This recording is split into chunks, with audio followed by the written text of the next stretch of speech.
Good afternoon, everyone, and welcome to the World Press Freedom Day event. World Press Freedom Day was yesterday. Yesterday in Thailand, it was a public holiday. And today, like many organizations around the world, we are taking the opportunity to recognize the work of journalists and the risks they take. And we want to do that in their honor.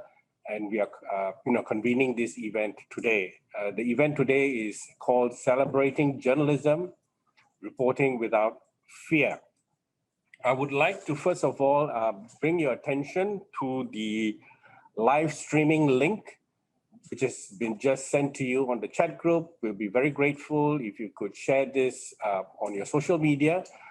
So more of our friends out there will be able to access the event.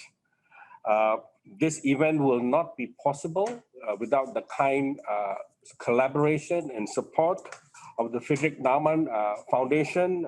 Colleagues from the foundation are present with us today. Another collaborator, Internews, colleagues from Internews are also with us today, as well as EFDEA. EFDEA is a regional civil society empowerment network. And finally, the Taiwan Foundation for Democracy.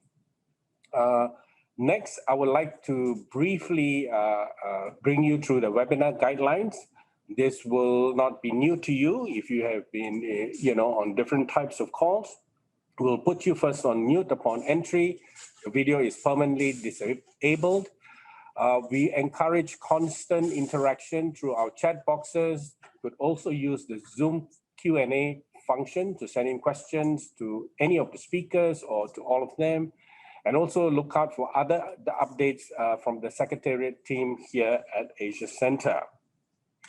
Next, I will like to highlight two upcoming events. One is a panel discussion on freedom of expression and democracy in Asia.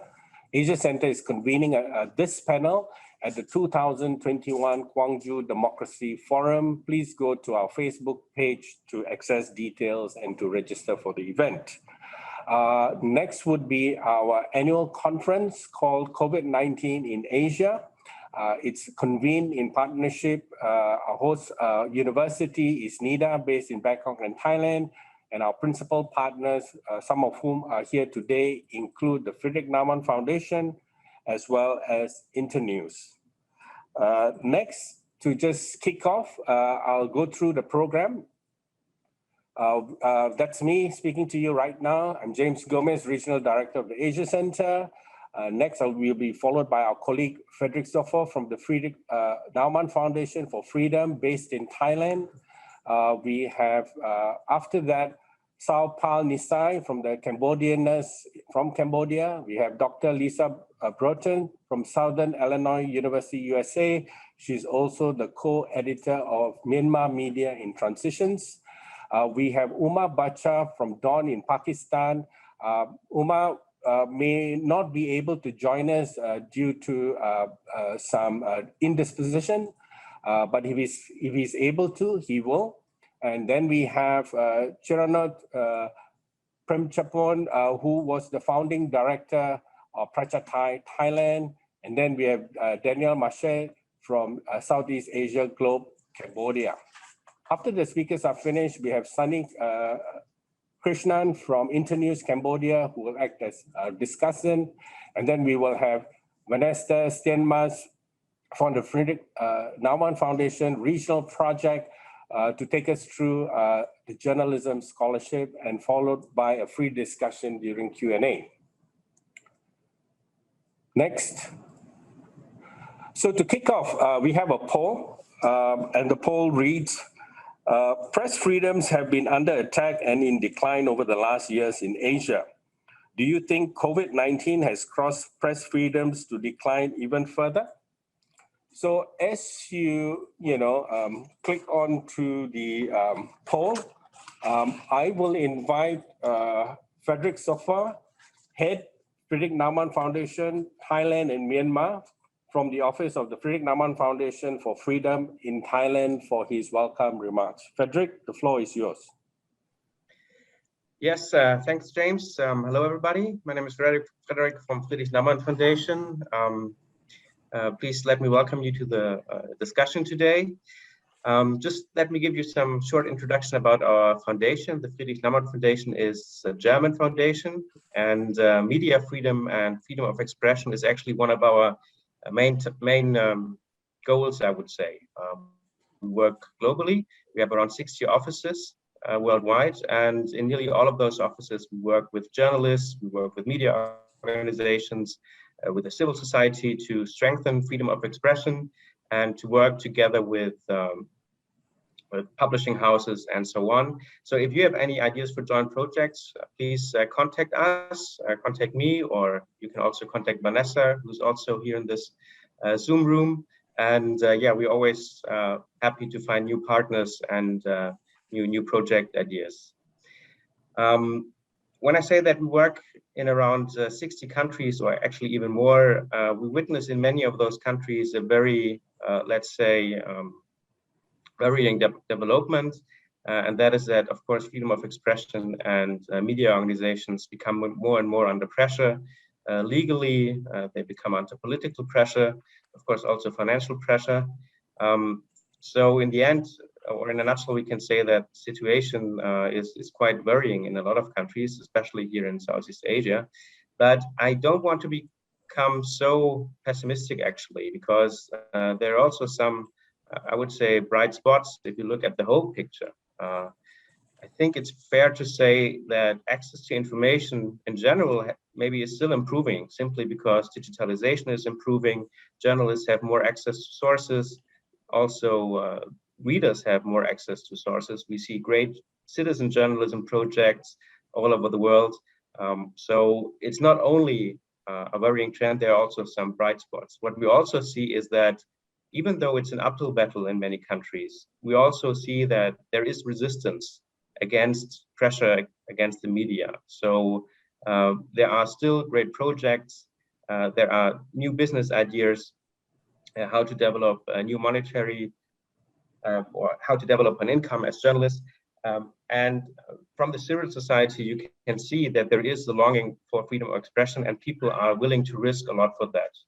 I say that especially with regard to Myanmar right now, where the situation is incredible, saddening and frustrating, but it's also, I would say, there is some hope in it, because you see this incredible job that many journalists doing there right now, risking their lives to do good reporting. So there are many reasons to be fearful, but still many journalists don't show fear. So this is, even though it's very sad, there are also some bright spots, I would say. So I would now give the floor to our speakers, and I'm really looking forward to an interesting discussion. So thank you very much. Thank you. That was Friedrich from Friedrich Naumann Foundation for Freedom, based in Thailand. I will now, before calling the first speaker, first let you know that we are ending the poll now. Over 75% of you felt that COVID-19 has actually caused freedom to decline even further. However, I mean, the point to take from Friedrich is, it's all not negative. There are positive elements and innovations under challenging circumstances. And I think that's also something that we need to celebrate, even if it's under difficult circumstances. So before I go on to the next speaker, I would like to just show you some slides about press freedom generally in the region. This is taken from the 2021 World Press Freedom Index. The source is Reporters Without Borders. And you can see in South Asia, generally most of the countries are below 100. And if you look at the bigger countries such as India, Pakistan, and Bangladesh, they are well below, above 140. So that doesn't augur very well. And one point I will make here, and this is an area of work for Asia Center, because we work on, the three components of freedom of expression, which is academic freedom, press freedom, and internet freedoms. And if you equate, if we put all three indexes together, the academic freedom index, the press freedom index, as well as the Internet Freedom Index, you will see almost a close cross-correlation between all three of them. And that's something that we will be speaking about in our panel on 20th May at the Gwangju Democracy Forum. But let's move on to the next region, which is Southeast Asia. You will see almost all 11 countries, and we have included Timor. If we didn't include Timor, all ASEAN member states will be well above 100. Timor, although it's not officially part of ASEAN, is probably the only saving grace there. But again, far worse in ranking, compared to South Asia, where you have, Brunei, Singapore, Laos, and Vietnam, some of the most closed society. And I want to make a special mention of Myanmar without stealing Lisa's thunder. But, whatever press freedoms that was evolving in Myanmar, now it has kind of got reversed. And our colleague, Lisa, will take us through the details of that issue. And next would be East Asia. Now, East Asia broadly seems better. You will see, except for China and North Korea, which is like way at the bottom in terms of being above 170, close almost to 180. Most countries are generally free, but still it's South Korea and Taiwan on the top. And once again, I would like to remind all colleagues, if you compile the academic freedom, press freedom, and internet freedoms, they tend to more or less align according to the level of freedoms, and Hong Kong has been, deteriorating quite, consistently over the recent years. So with that, I would like to now invite our colleague from Cambodianness, Nisai. Nisai, the floor is yours.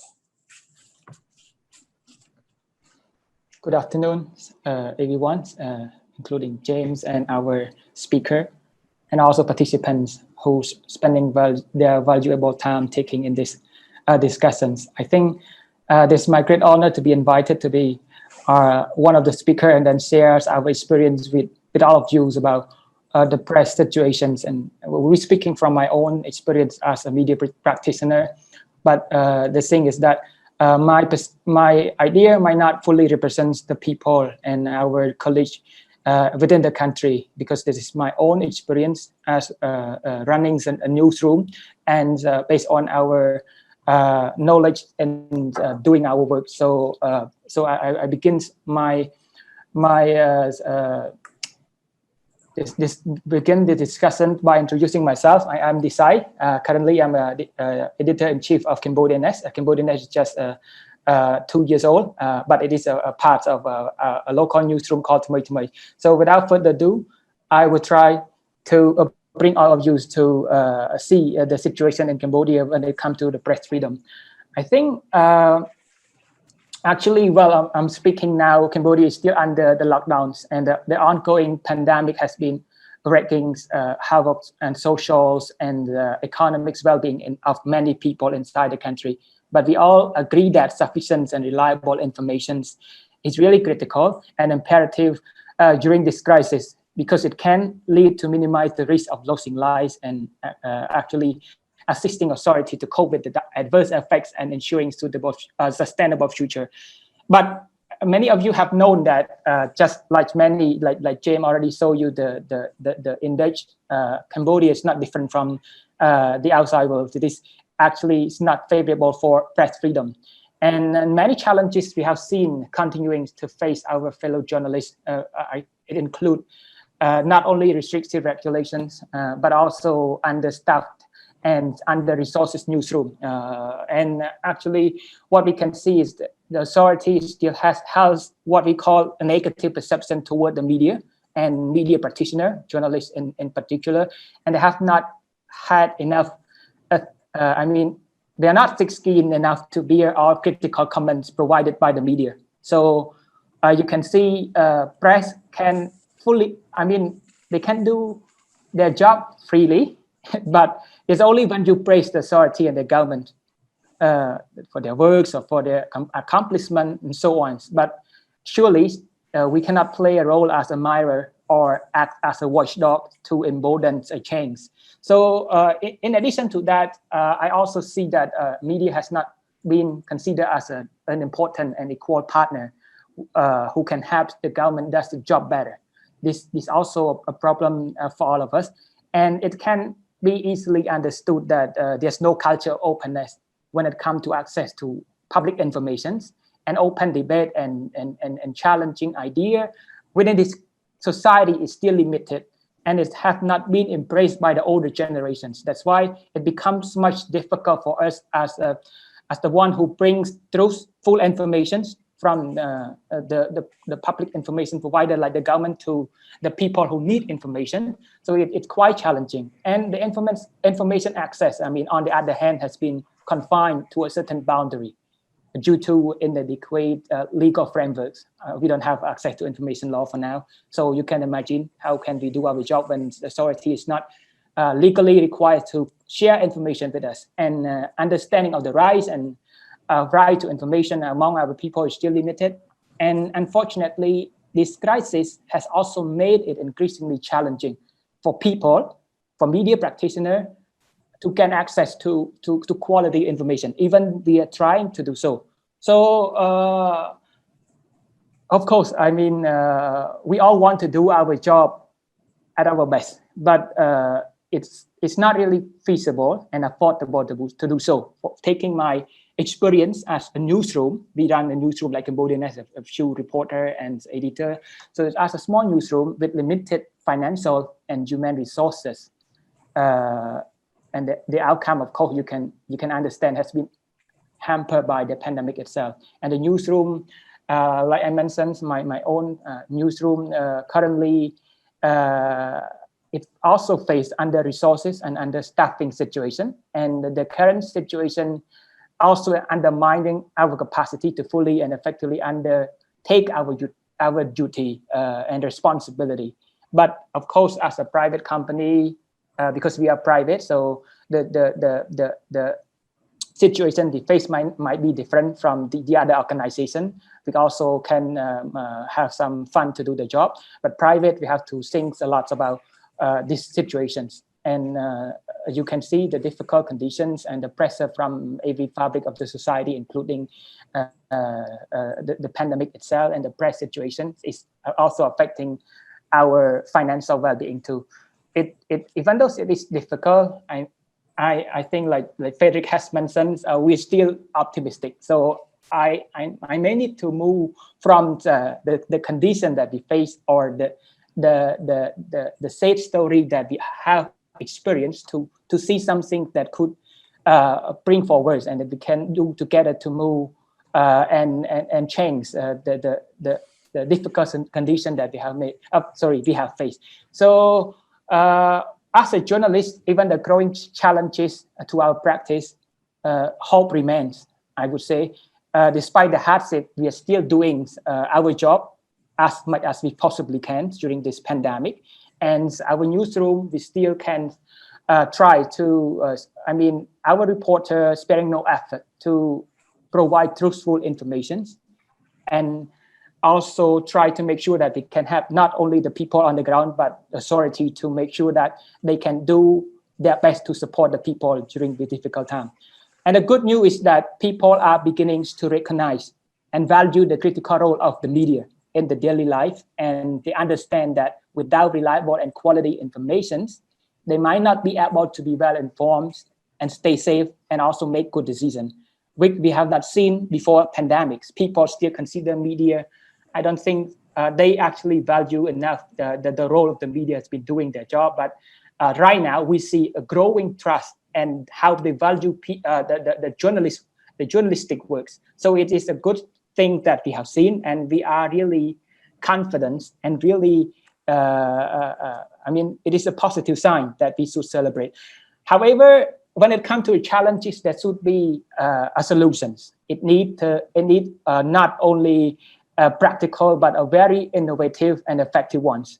The challenge we face not only from the government side, from the regulation, but the spread of infodemic. I mean, every one of you have already known that we have seen that. We have known that this is going to be detrimental. We are failing to address it. It continues to threaten our community and affect our society at large. And financial struggle is not news. I mean, but for the local newsroom like us, with decline of revenue and being unable to seek sustainable business model is really something that we've been talking about most of the time. But what we can do is another thing, because we need experience, we need lesson from the other country. Because when we speak of reporting without fear and independent, there must be many factors involved. We have to be financially strong and independent ourselves. But how? This is the question we keep asking. But thankfully, during this politically and financially pressure environments, it must be a creative ways we all can work together. And also what we can learn from the outside world, like I mentioned earlier. We need to, for example, like for us, from our own experience, we're moving. It's not only just do a normal or regular reporting, but I think it's not different, or it's not new to newsroom outside. I mean, outside of a country, but it's maybe news to us because we've been doing it, trying to make sure that we can do it better. Like further to, we further look into project-based new coverage. For example, like we provide some sort of, it's not only advertorial, but cooperation and collaboration works with the other private stakeholder to produce documentary, writings, even organizing, and many other things that we can diversify our revenue sources. But it's not only to get the money, but make sure that we can uphold professionalism and our ethics. That's what we also care much about it as a small newsroom. And we are also working on enhancing our specific area of focus. Cambodianness and Thmai, I think we pay more attention to social development story, environmental, agricultural, and educations, and so on and so forth. So the topic we're working on can help us promote a progress in society. At the same time, because audience are more passionate about it. At the same time, it allows us to ourselves to stand in a better position as a private media company, making income to sustain our works while we pursue our quest to empower people. So this is the things that we have been doing, and we hope to further do it in a much better position from now on, and trying to look into another ways of doing it, and trying to learn from all of you if you can have something to share with us. And this we can make sure that we can carry our mission for public interest in a more sustainable manner. We are not doing it for today, but in the next 10 year or 20 year or in the 50 year. So we're going to do something that have a long-term impact, and we can do it in a much longer and a more sustainable way. But what hasn't been implemented, and we consider it's hardly work in our society, is implementing a paywall or subscription base, because I think people are not willing to do, not because they don't value us, but sometimes they have to consider, because we don't rule out that the possibility of doing it in the future, but more quality work also required too. We recognize that we still have a limit quality works that could be providing to our reader. And last but not least, I think I have spent more than the time limited. So last but not least, we also believe that we need to further embrace, digital transformation as a newsroom, as an online newsroom and online media since 2012. Thmai in particular, we haven't done well and unlocked our full potential yet when it comes to digital transformation. A lot of things that we need to learn. And as a small newsroom, it is understandable. We don't have enough staff in particular. So everything is like an experiment. Like I mentioned earlier, we do everything we think possible. And for example, like social media engagement, content productions, development, strategic business development, and so on. We try to do all, but with only small number of people doing it, while the rest of us, only focus on production. So we need people who can think big and how we can develop it in a much effective and innovative manner. So people who have been in the business have to be growing the business mind to make sure that they can support the media, especially the local newsroom. So we need that idea. We need that mindset to work and join hands It's not only produce the content, but how we can do both, produce the content and earn the money in the more sustainable way. So that's all from me. And I believe that this is the story that we have going through since the establishment of these organizations. And we hope that we will have more input from all of you. And but I think I want to add a little bit more about Nisei, I think maybe we can pause yes, there. Yeah, we pause so there, but sorry. you can come in during the Q&A. So I'll facilitate. Yeah. Thank Just you. to ensure Thank you, that we have, yeah. So wonderful, Nisei. I think we have the one theme has emerged between the two, opening remark, and Nisei is really to look at the positive dimension in this very difficult times, and look at innovation and so on. And Nisei, in the Cambodian context, has pointed out two challenges. One, would be, the challenge of reporting critically in such an environment. Even though people are increasingly, coming to realize that, critical reporting is needed. Right, so that's one challenge in Cambodia, and secondly, really, it's the business and sustainable perspective. Our final speaker later today would be elaborating a little bit more on that point. More later. I will now turn to the colleague on my left. That's Dr. Lisa Broughton. Lisa is an associate professor in the College of Mass Communication and Media Arts at South Illinois University in the US. Please also, refer to her book, Myanmar Media in Transition, Legacies, Challenges and Change, published by the Institute of Southeast Asian Study 2019. Links to the book are now in the chat room, in the chat box for you. Lisa, you told us earlier that you'll be speaking on Myanmar, among other things, but the floor is yours. Thank you so much. First, I'd like to thank the Asia Center for inviting me. James and Robin, thank you so much. Also, thanks. I'm honored to be here with the other participants in this discussion. And it's also the first time I've ever presented wearing a mask. So it's a new experience for me. So glad to be with you. I'd also like to send a shout out to all the brave people participating in the civil disobedience movement and the protests in Myanmar right now, and especially those really brave journalists who are working and really putting their lives at risk to get information out to the rest of us in the world. I send my solidarity to you guys all. So briefly about me, I've been studying media in Myanmar for the last 3 decades or so, since shortly after the 1988 uprising. And I've had the privilege to see the sector grow during this time period. And that lens really shapes the comments that I'm going to say today. I think it's important to recognize that from the very first moments of the coup, media were very intertwined in the events. I'm sure some of you have seen, if not all of you have seen, the viral video of the PE instructor recording her dance routine as the SUVs and armed vehicles line up behind her in Naypyidaw, about to descend on Parliament and take control in a coup. And I think that moment says some things about the kind of contemporary issues facing authoritarians today, where they're facing a much more networked environment where things go viral very quickly. And this is the environment in which the military regimes, authoritarian regimes, and in this case, the Tatmadaw, the Myanmar military, has to legitimize itself within.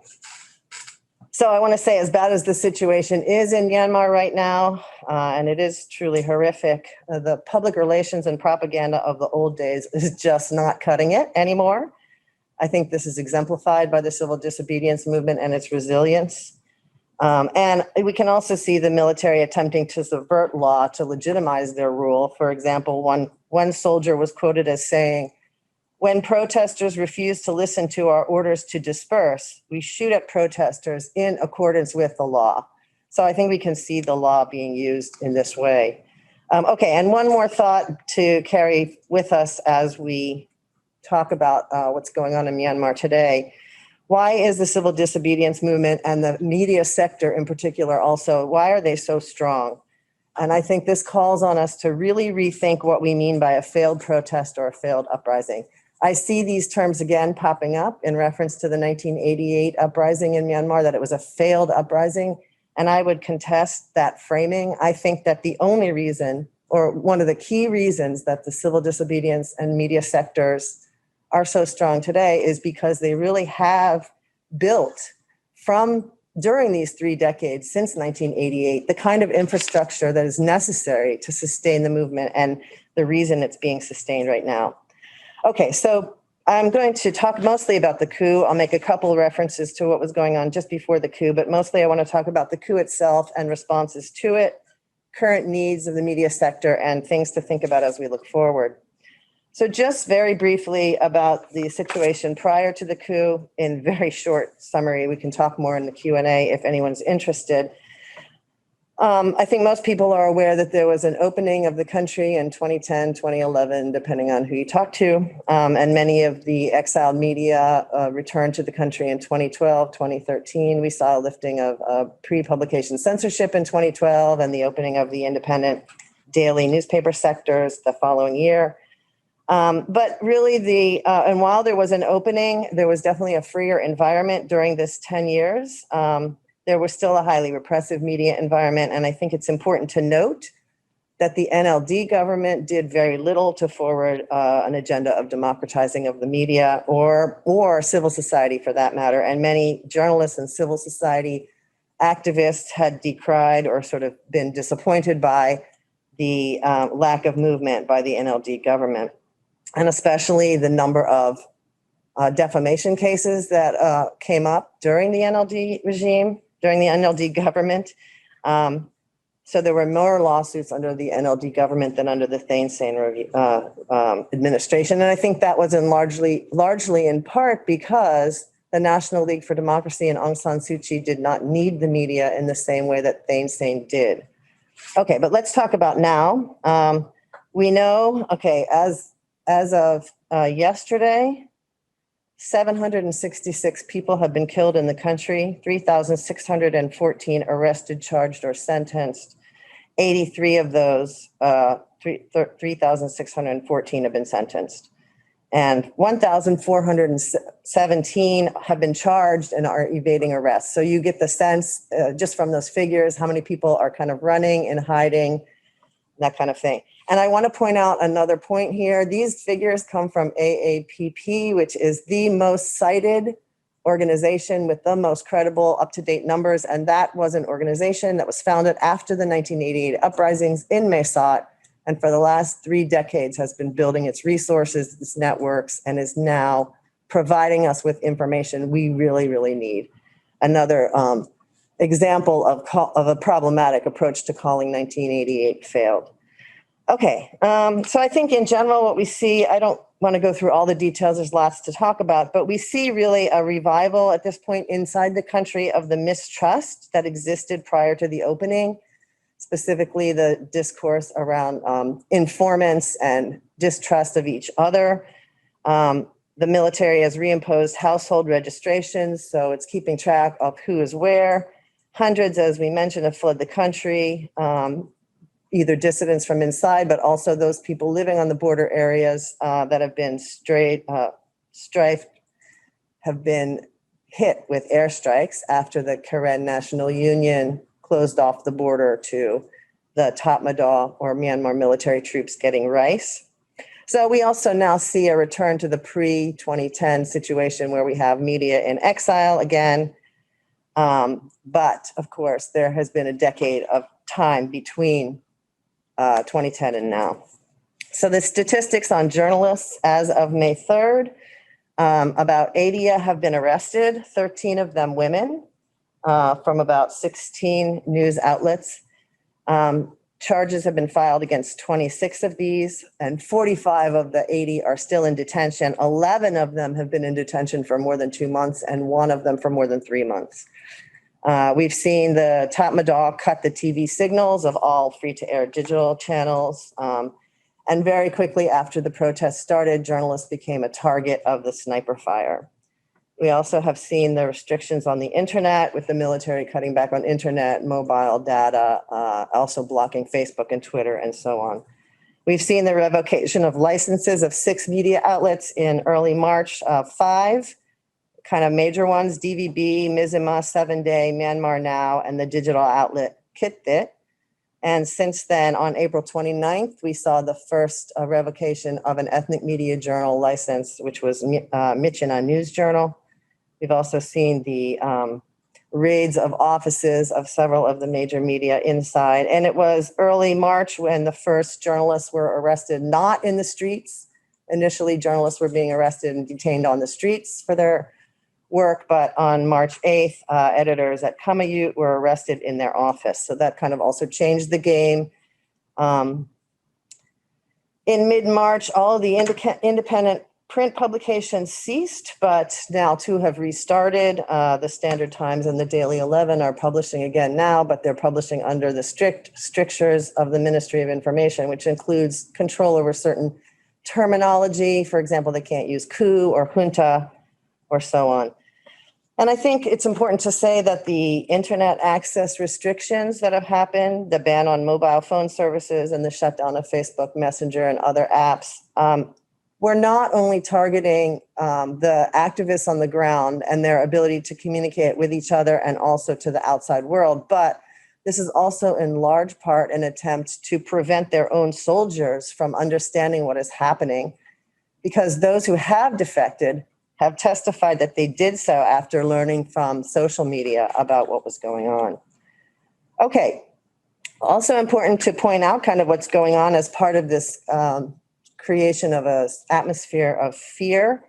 The military have begun a nightly feature on their 8 p.m. news broadcast, which is jokingly referred to as the exam result list among activists. So this is the nightly list of those who they've issued arrest warrants for. Includes celebrities, singers, activists, and many journalists. It comes out at 8 o'clock, which is also the beginning of the curfew period. So once it comes out, journalists have difficulty moving around. It's sort of timed so that, you know, it's announced and yet there's a curfew. So anyone caught moving around is in extra danger. We also see increase in military psychological warfare operations, the attempt to threaten journalists by associating them with spies or as spies among the populace. So we see already lots of journalists hiding, on the run, or in exile. And as a result of this, we see an increasing importance of citizen journalists.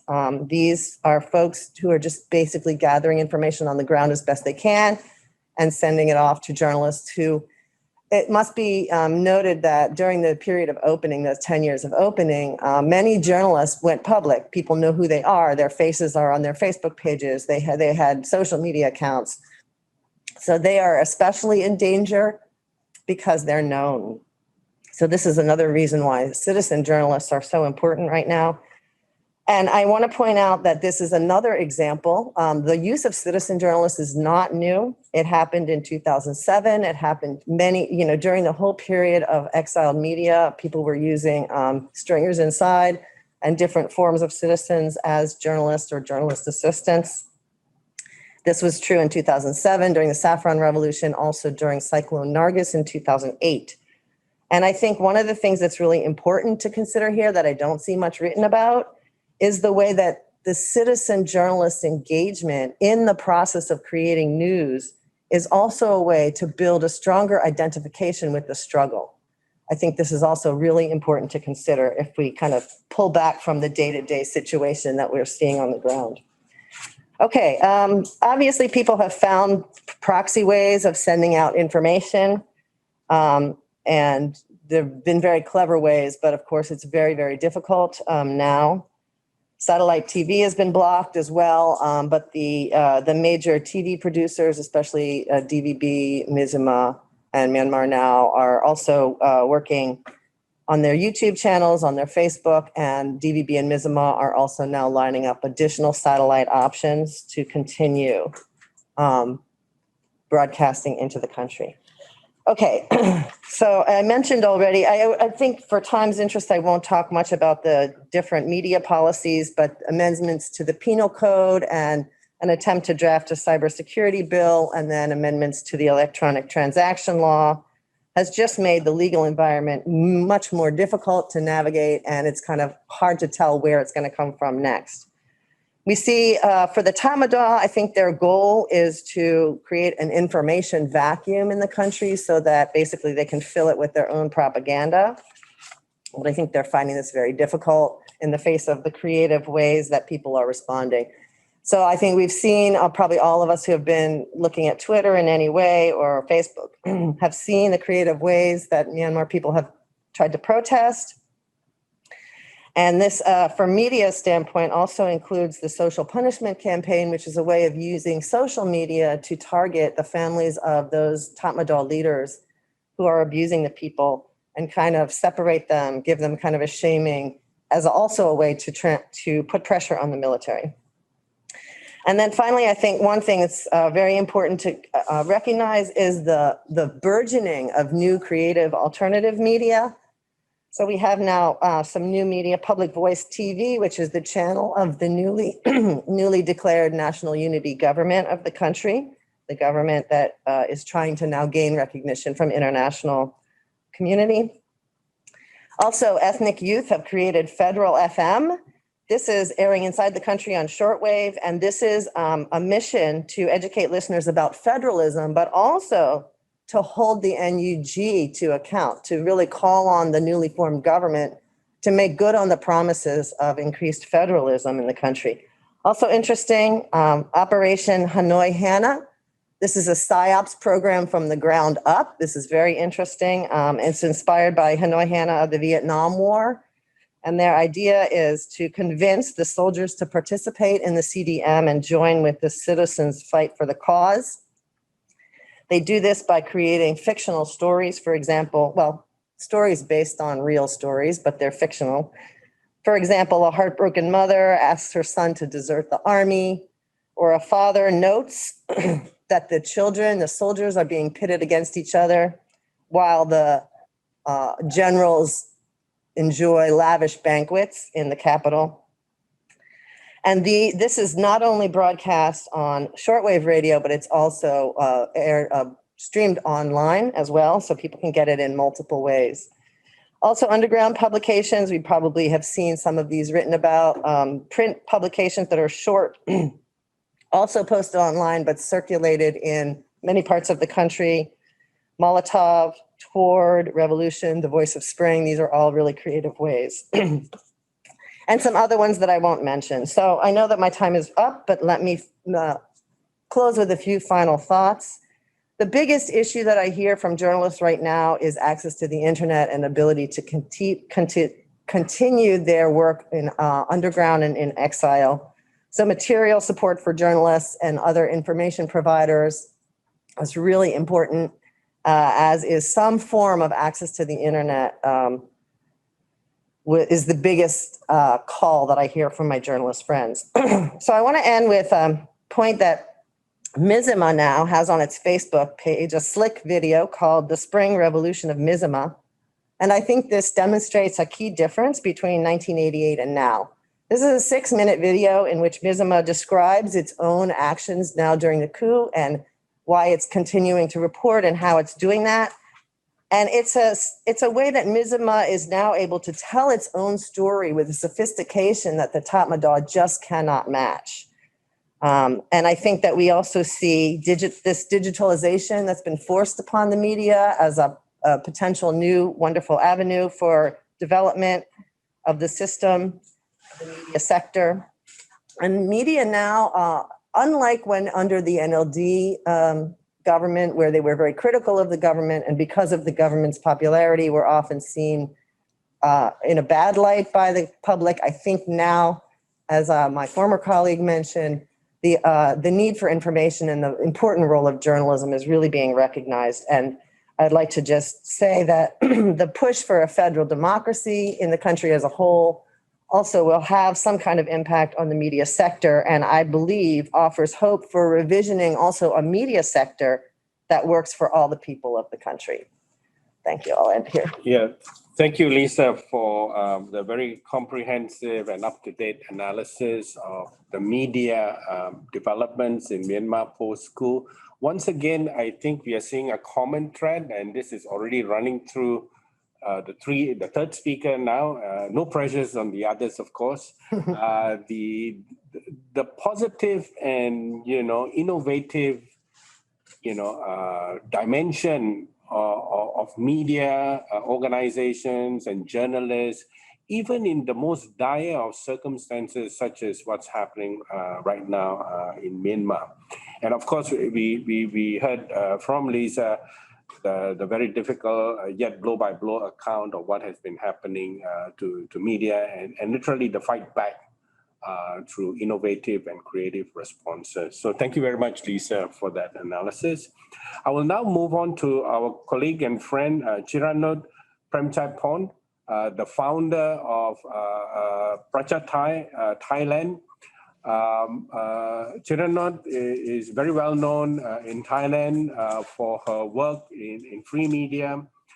She herself has been a victim of persecution for the work she's been doing. So Chiranut, thank you so much for being here.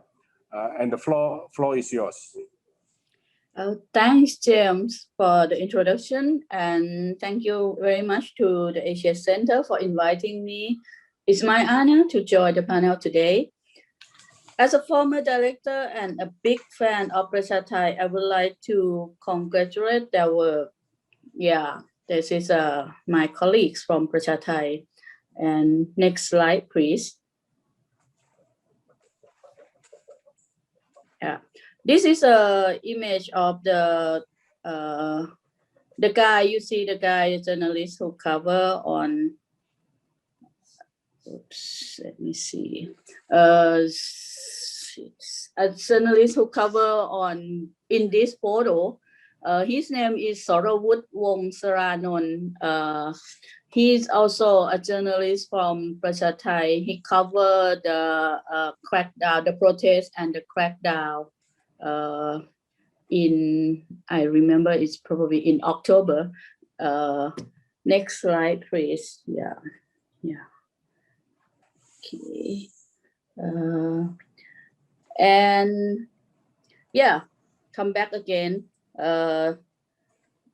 This guy, he's a Facebook guy who did a live stream during the crackdown of the protest on 17 November 2020. His name is Sarayutang Prasert. He also worked for Prachathai. This photo took by another journalist from Prachathai. These two photos won prize from Thai Journalists Association or TJA on World Press Freedom Day. Next slide, please. Yep, the same guy, Sarayut. He also covered the protest and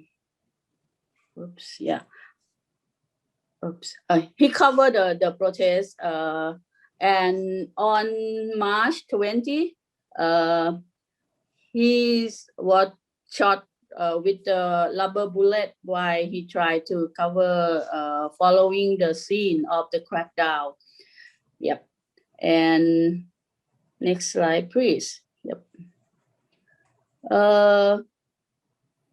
This another Prachathai journalist.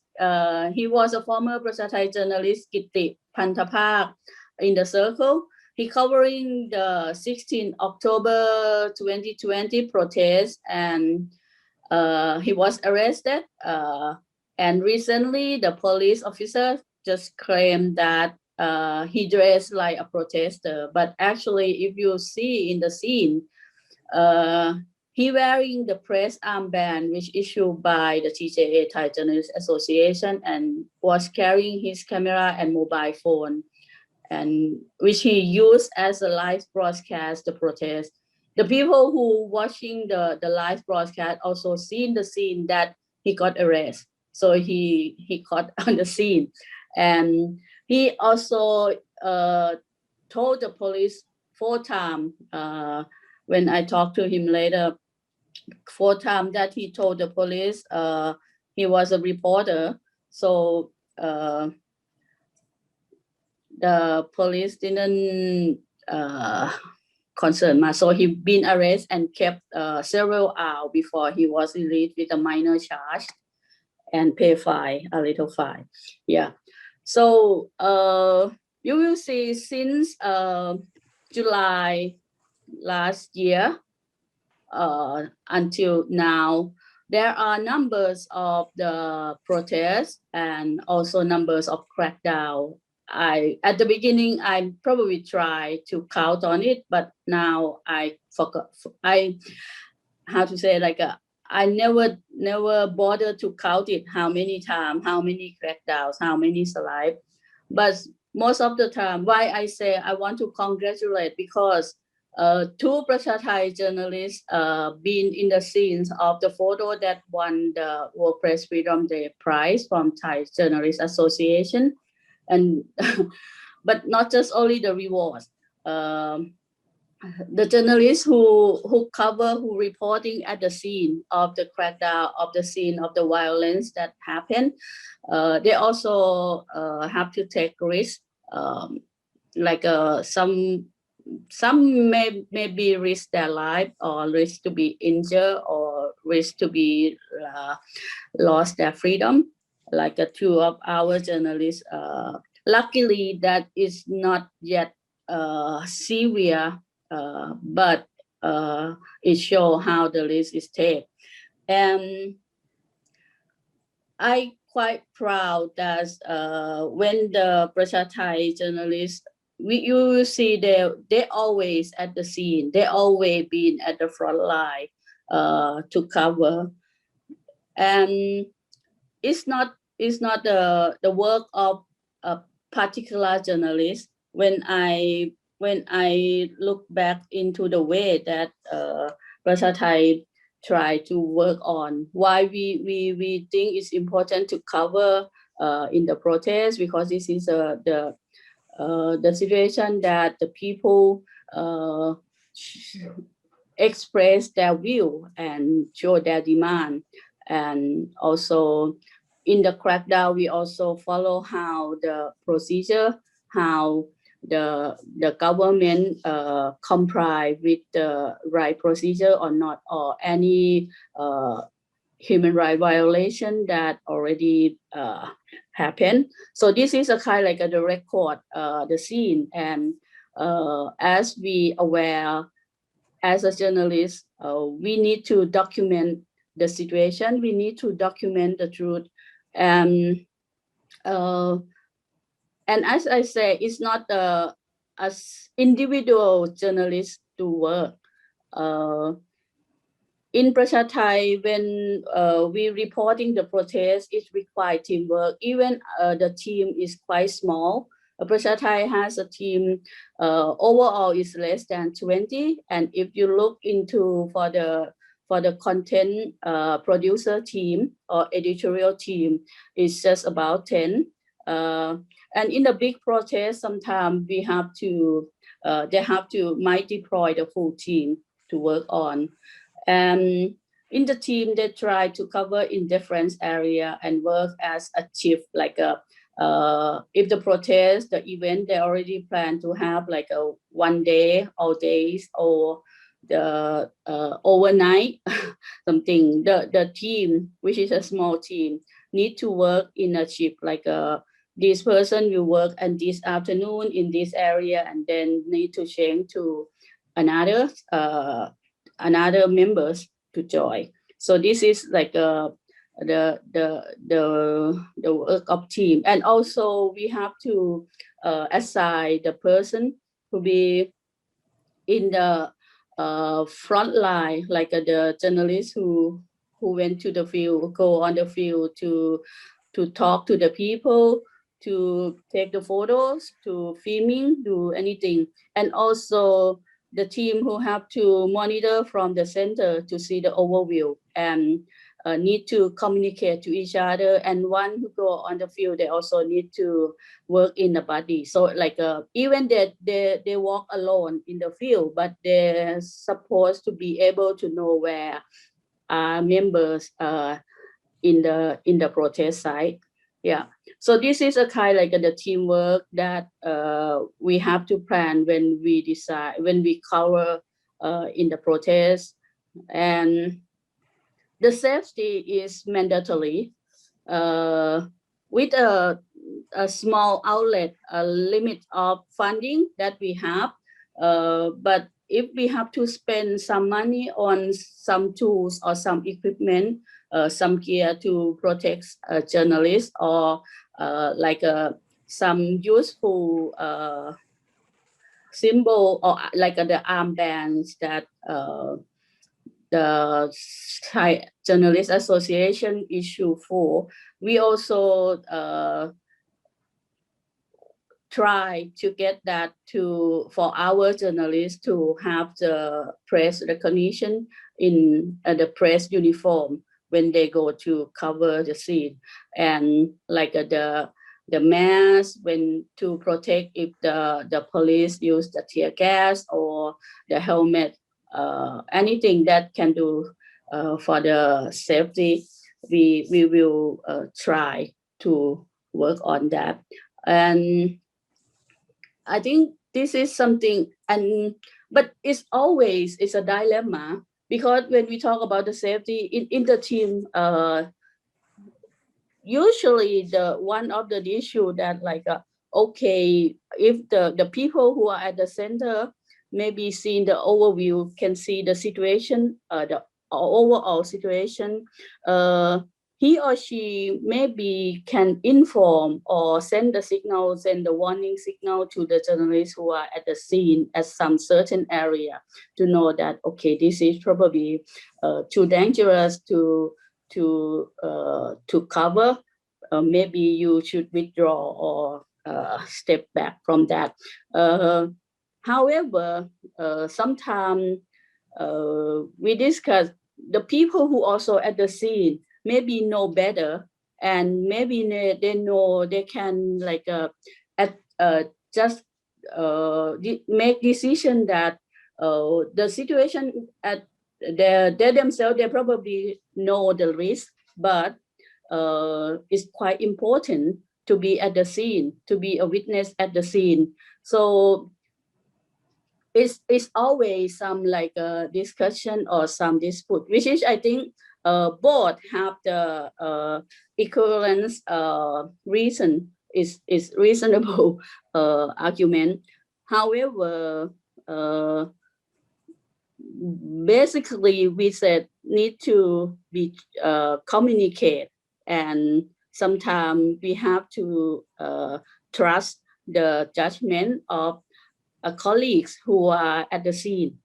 Yeah, so this is like something, and I think this is like even we say the safety first, when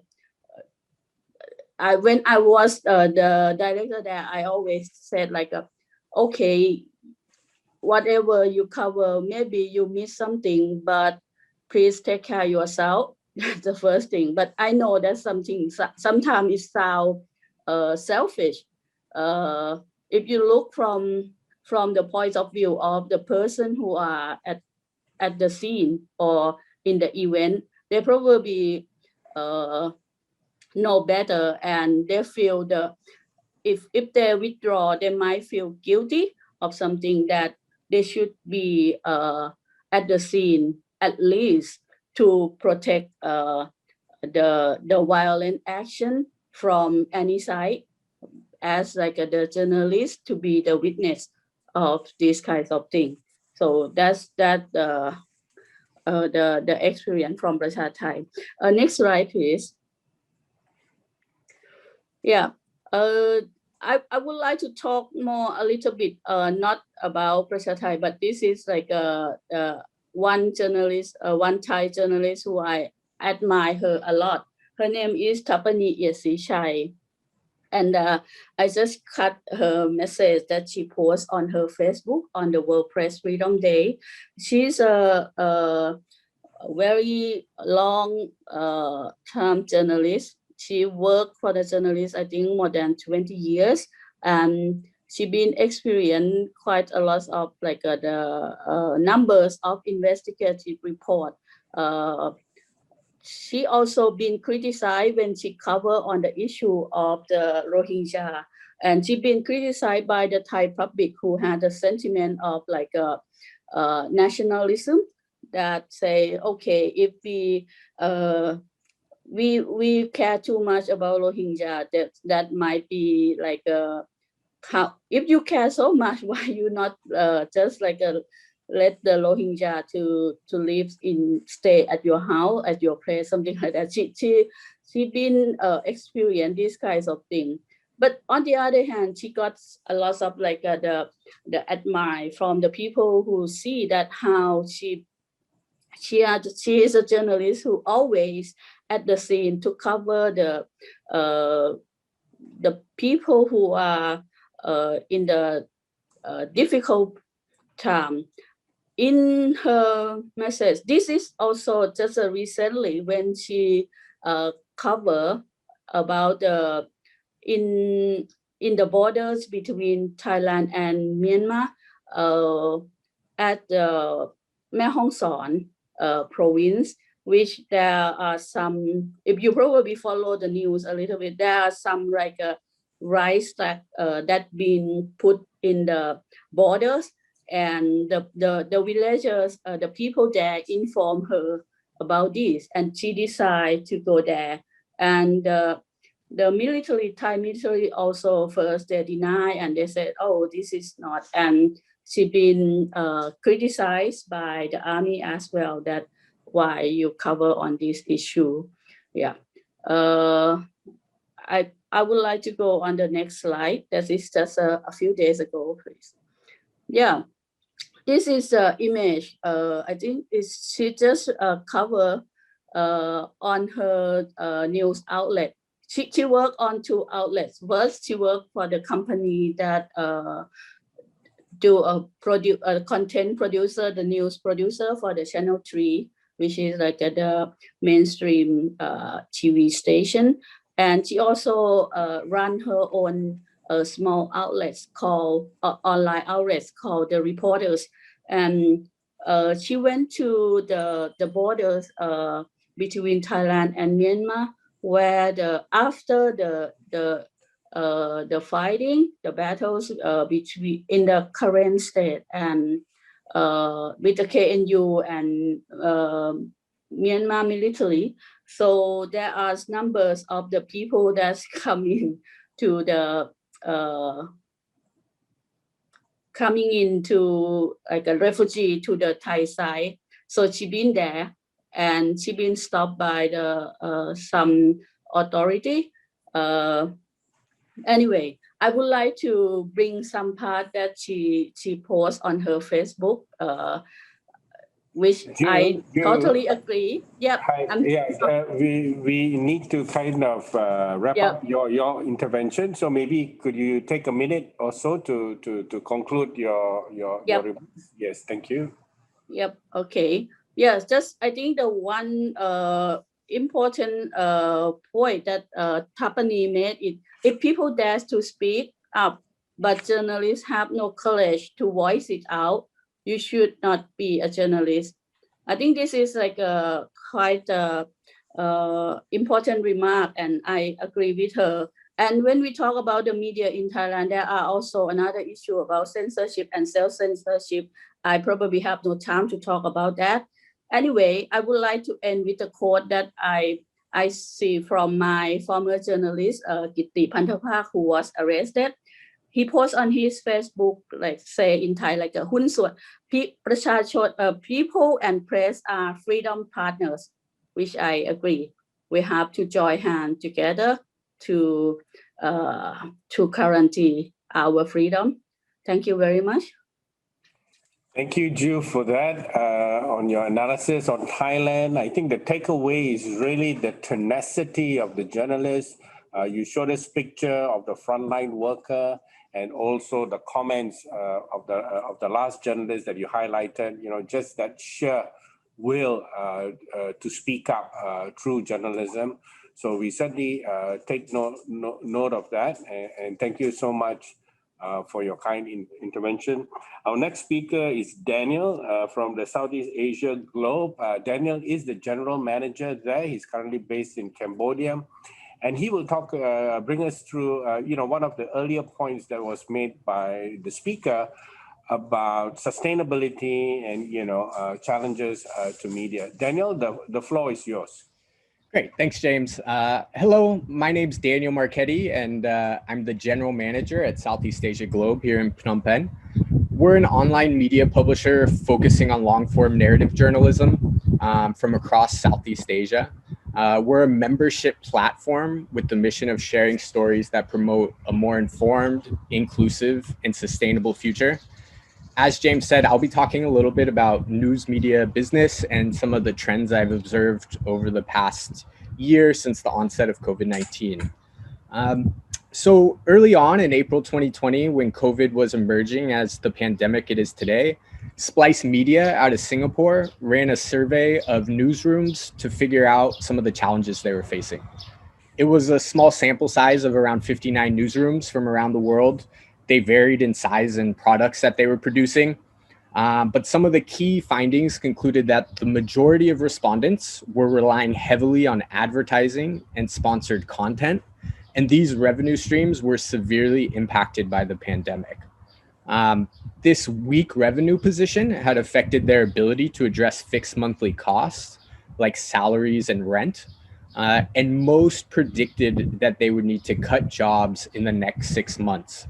So I haven't seen a follow-up survey from that one where they've spoken to these newsrooms again, but the Reuters Institute, along with University of Oxford, released some data of their own survey in November of last year, where they spoke to 165 newsrooms. Some of their key findings were that most of the newsrooms had seen their audiences grow as a result of the pandemic, but at the same time, 86% of them expected revenue to shrink in 2020. Reuters also found, similar to Splice, that outlets relying on advertising would be hardest hit, especially traditional media like newspapers and local media that had already been challenged by the move towards a more digital and mobile way of doing things. Journalists who were surveyed in this same group had said that they were working more, being paid less, and covering fewer topics as their attention was mainly focused on COVID. So at Southeast Asia Globe in March of last year, as like many people and organizations, we were unsure as how the pandemic was going to impact us. We mobilized our team and looked at ways to stabilize our operations financially. And as a result, we launched a few initiatives to try and diversify our revenue streams. So we launched our membership platform. We developed a more robust offering of sponsored content for clients and started creating content for clients. We also started to seek out grant opportunities and launched a Khmer language publication called Focus Ready for Tomorrow. So these are great projects for us, but as Nisai from Cambodianis mentioned earlier, it's really a balancing act of trying to figure out, how do we take on these projects to, make money while still focusing on our core mission of producing high quality journalism. So in Cambodia, we were lucky enough that COVID-19 had very limited public health effects throughout most of 2020. And we were also lucky that we had transitioned from a print publication to a digital one throughout 2019. So we were able to avoid some of these challenges that our colleagues around the region and around the world were facing. That being said, earlier this year, COVID-19 has reemerged in country and is impacting Southeast Asia Globe in many of the same ways the surveys above had mentioned. So new contracts have been put on hold, clients are delaying invoice payments, and this has created a serious cash flow challenge for us as an organization. And as a result, last month we had to reduce salaries by around 25% company-wide. And we'll be launching a fundraiser later this month to raise some much needed operational funds. to help kind of get us through this period. So, from there, in addition to reducing our own staff salaries, we've had to put a hold on spending for freelancers and all commissioned work. Ultimately, this means fewer voices are being shared via our publication. And although we are relatively small, as more newsrooms are impacted, that means less work for writers. This brings me to some of the larger trends I've observed in the past year. So I don't really believe COVID-19 has necessarily revolutionized or drastically changed the media landscape, but has rather accelerated some of these transformations that were already occurring. We see this in quite a few other industries with a shift to work from home, and an increase in focus on digital operations. And in regards to news media, at one end of the spectrum, you have the acquisition of smaller media outlets by larger conglomerates and hedge funds, leading to a concentration of media ownership. This is something that's been happening for a long time now, particularly in places like the US, but I believe it's been accelerated because COVID-19, as newsrooms are forced to lay off staff, become increasingly desperate for funding, and search for ways to keep operations going. The more concentrated ownership of media, for all intents and purposes, leads to fewer voices and perspectives being shared. At the other end of the spectrum, though, and what I think is quite a bit more interesting and goes along some of these positive trends we've been talking about, is the actual proliferation of voices made possible by the emergence of new platforms and mechanisms developed specifically for a creator economy.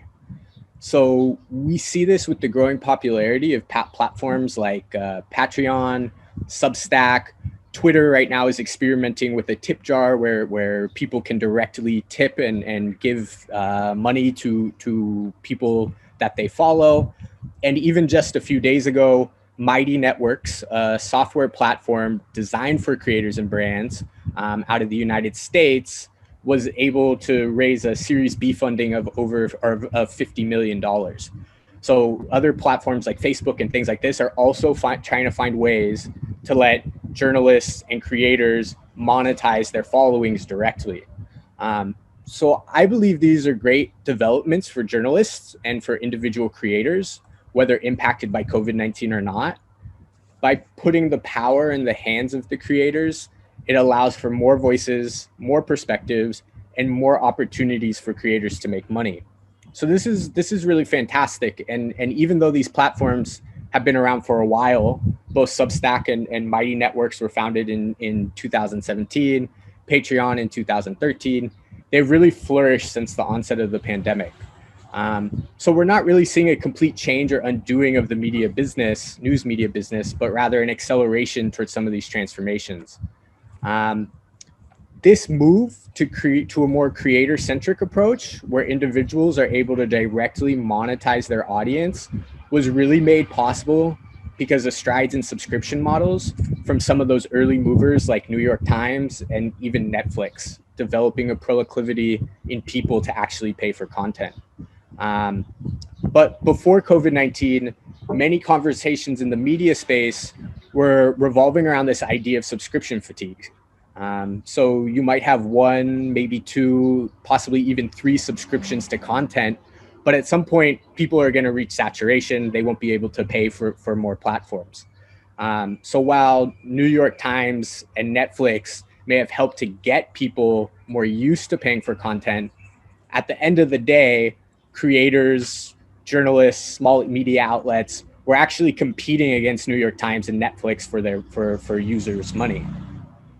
So, this really leads to kind of two main questions I'd like to pose. One is more ethical, and one is around kind of the financial logistics of media.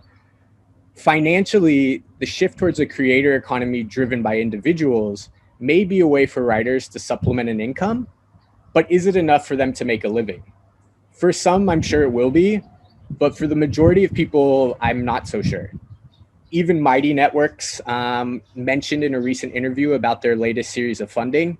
They noted that, say, a small or a creator with a small audience of, say, 30 people could potentially charge $1,000 a year per person, leading to, say, a $30,000 annual income. which even, the folks at Mighty Networks acknowledge is not a huge amount in this day and age. So this really means for journalists and creators and small media outlets to really be successful, they really need to serve a niche audience and serve them well so that they create a real value that people are willing to pay for. And then for the more ethical question, or moral and ethical question, then kind of turns to access of information for individuals. When the information is increasingly gated and harder for people to access, we're asking people to make a decision about what content is really important for them. So as very few folks will be able to have multiple subscriptions, some none at all, especially during a time like a pandemic where people are struggling financially, while also at the same time, access to timely and trustworthy information is as important as it's ever been. How do we make sure people are able to access not only crucial and potentially life-saving information, but also a diverse range of information and perspectives so that they're able to develop a broader worldview and understanding of things that are going on? So I don't necessarily have an answer to those questions, but ultimately it's important that people have access to this information. And it's also important that journalists and people who create this content are compensated in a way that they can make a living. So as things progress, I think the trends will kind of continue towards this more creator economy, allowing individuals to monetize their work and audiences directly. But I think in the next few years, it will change quite a bit from what it is now. I really wouldn't be surprised to see things shift towards maybe a bit more of an aggregate model, where creators will potentially join forces to leverage each other's audiences and expertise, leading to what could potentially look like a decentralized newsroom full of independent creators acting as their own bosses. So just some final thoughts from me, especially for smaller newsrooms and in response to Nisai. I think important things that individual newsrooms should do and can do, and some things we do at Southeast Asia Globe and should likely and could likely do better, is really to try and talk to your audience and engage with them. Not only see what they want, but really importantly, see what they need and see if there's a way for your product or your publication to fill that need. And then also to try and look at ways to diversify revenue streams. See what products or services you're able to offer. Are you able to provide translation services, copywriting, copy editing, design work, create documentaries, I believe, as Nisai said. So I think those are some of the key things media outlets need to do to continue to bring in cash, both from readers and their audience, as well as from potential partners out there. Thank you very much, Daniel. Everyone, that's Daniel, the General Manager of Southeast Asia Globe, and you had heard his calls for support, so feel free to directly chat with Daniel. We will also be linking, all the partners and speaker affiliation organization, event write-up, so you can also, get in touch with them through those links.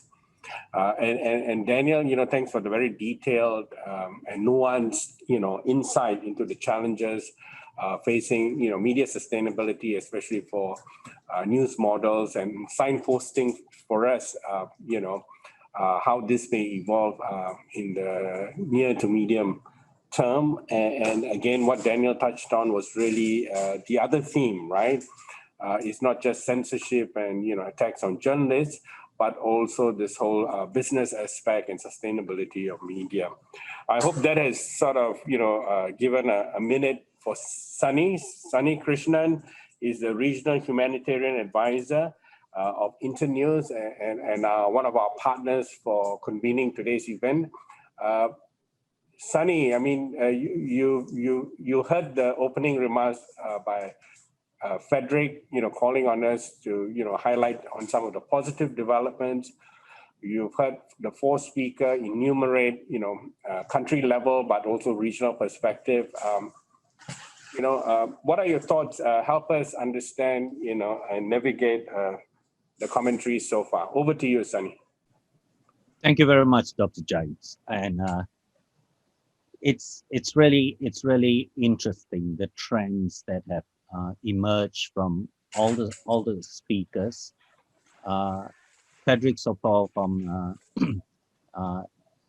Friedrich Naumann Foundation laid the groundwork by talking about something positive, despite the doom and gloom that we are seeing around the region with the fall in, press freedom index put up by Reporters Sans Frontières.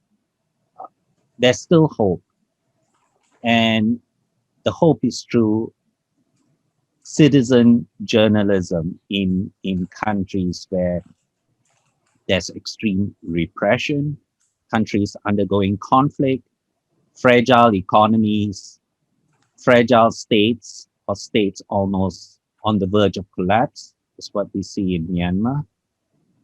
And how citizen journalism has brought out to the fore the voices of the people, and how those stories by citizen journalists operating in really very horrific situations have managed to bypass the censors.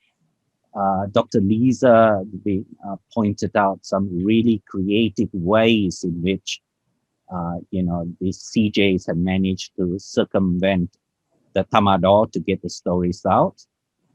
And also to a certain degree in Cambodia, where NISI stated that mainstream media outlets also depend on the voices of the people, from people, citizens, journalists, especially in the red zones. If we didn't have the voices coming out of the red zones from this citizen journalists or people who are able to string sentences and proper audio through their mobile phones and send it out, we won't know what's happening in the red zones. Because now in Cambodia, with the complete lockdown, the red zones are closed to most journalists, except if you're a pro-government journalist and you are allowed in. Other than that, no. So if you are a pro-government journalist reporting from the red zone, of course you toe the government line. And another trend that came out from Kun Chiranuj from Prachathai is that we really need to consider the safety of journalists reporting on protests, even reporting on COVID for that matter. How to stay safe in a protest. Over the past week or so, I've been working with the Institute of War and Peace Reporting on exactly the same topic. My background is journalism and public health, and I was in a teaching webinar on how to stay safe while covering COVID in the time of protests. So I think support is needed from the development partners also to look at this topic more closely. It's not just supporting freedom of expression, access to information, transparency of government, but also supporting efforts for journalists' safety while covering protests, while covering COVID. And Daniel brought out a good point, and also a point that was raised by NISI, the sustainability of small newsrooms. I think when COVID started, when the pandemic was declared, Splice Media came up with that report. And it was quite alarming that they gave a time period that these small media organizations won't be able to survive in a matter of 3 months, that they're going to go broke. Okay? Because it was a model very heavily dependent on advertisers. So they needed to diversify. They needed to think of other methods. And Daniel brought out this whole thing of putting power in the hands of creators, a creator-centered approach. an aggregate approach where creators take control of what they create and how it is accessed and how it is paid for. The New York Times came up with this subscription model. I'm a subscriber to the New York Times because I really know what I'm looking for. I look daily for COVID-related stuff. So it's a matter of content creators, small newsrooms, identifying their niche audience. That's the way to go. It's not mass media anymore, but it's recognizing your audiences and catering towards their needs and getting the people who want to pay. People will pay for quality journalism. There's no doubt about that, especially now during the time of COVID, where information is essential. That's what Nisi says.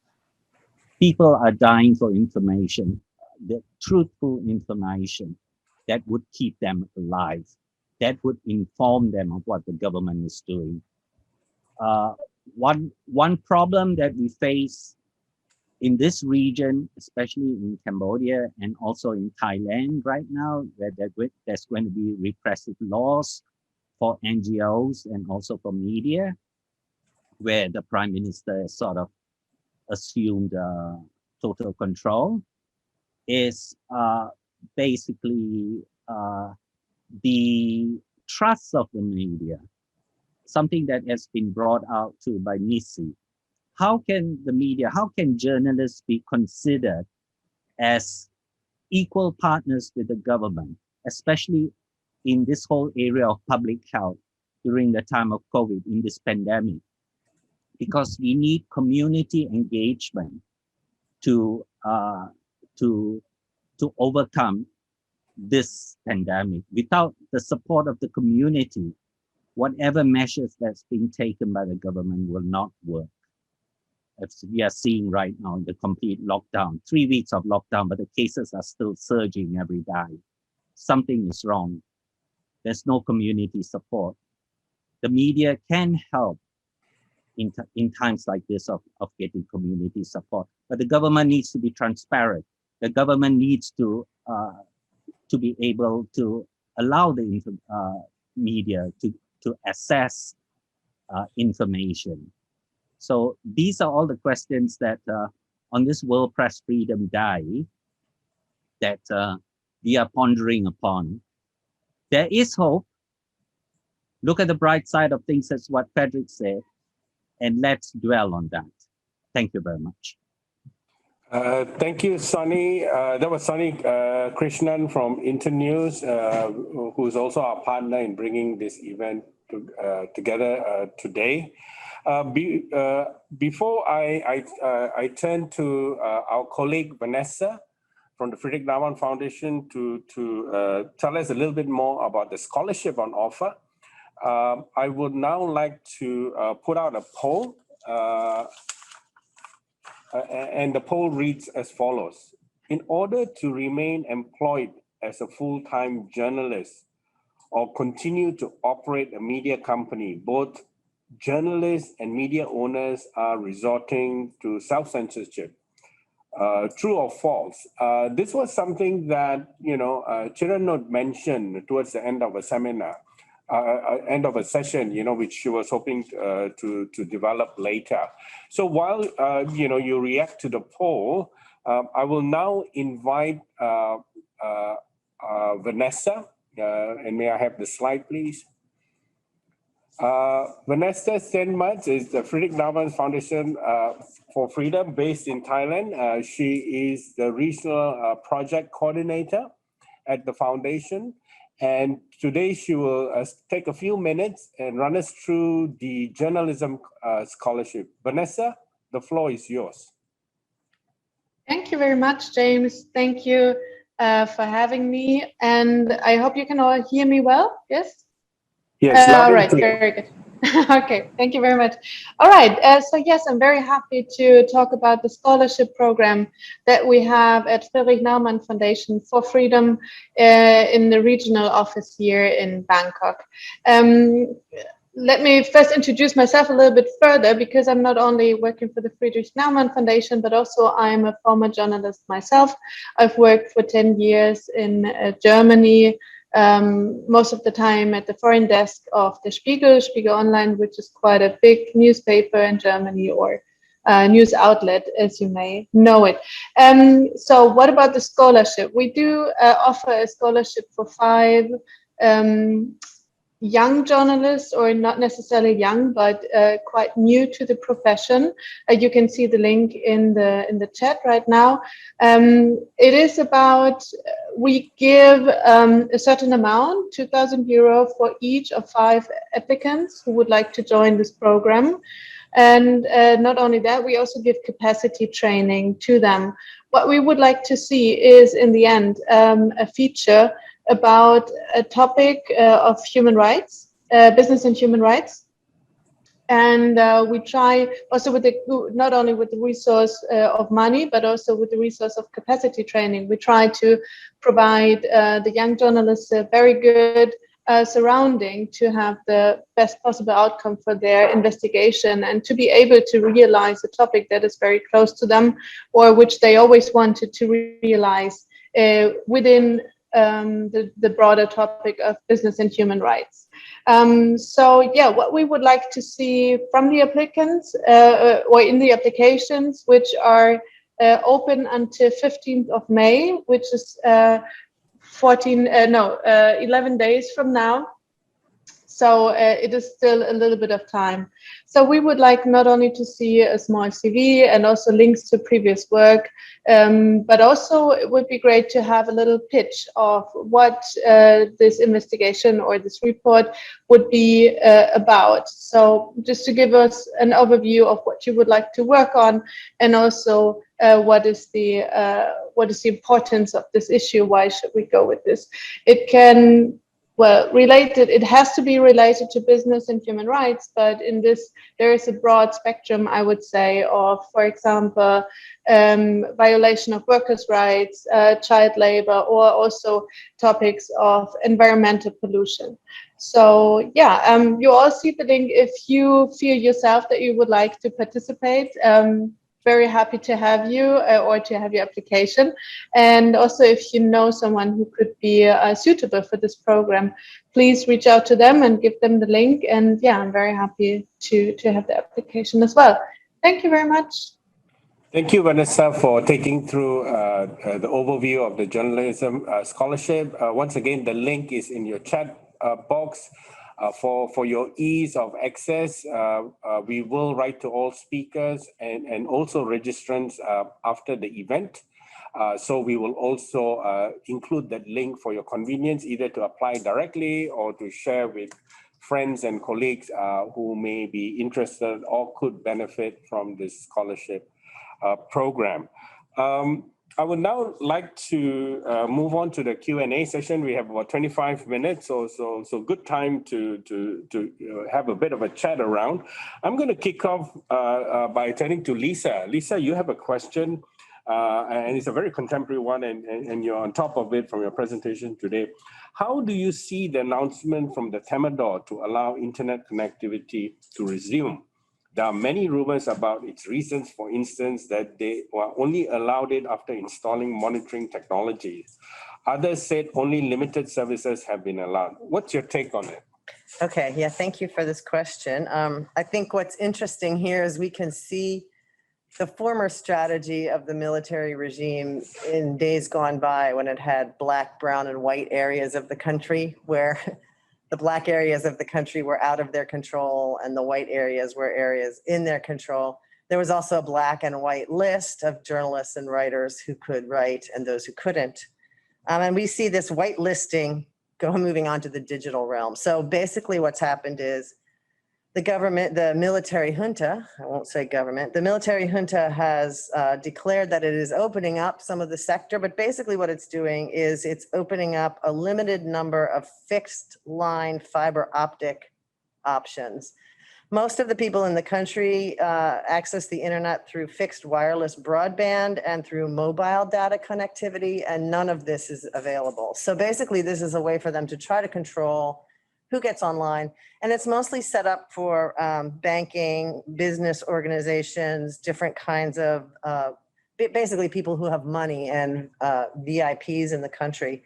But I think also it's really important to recognize, again, the vast networks that have been built up over the last few decades mean that some of the journalists that are in hiding are able to access these through various networks that they have. So, you know, even though the government is the military junta is trying to regulate who gets access and not, it's very difficult to do. And I think, you know, they're swimming around in a world they don't really understand, frankly.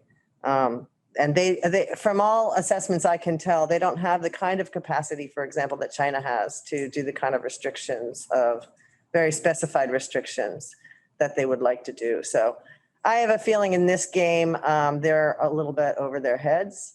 I hope that's the case. I hope that answers the question. Thank you, Lisa. Once again, you know, just giving a contemporary update on developments not in specific relation to the, you know, limited resumption of internet services as you had outlined earlier. I would now like to turn to Jill Chirano, formerly of Prasha Thai, to develop the point on self-censorship, which was also our poll question. And before you speak, Chirano, let's see what the poll says. And 92%, and you know,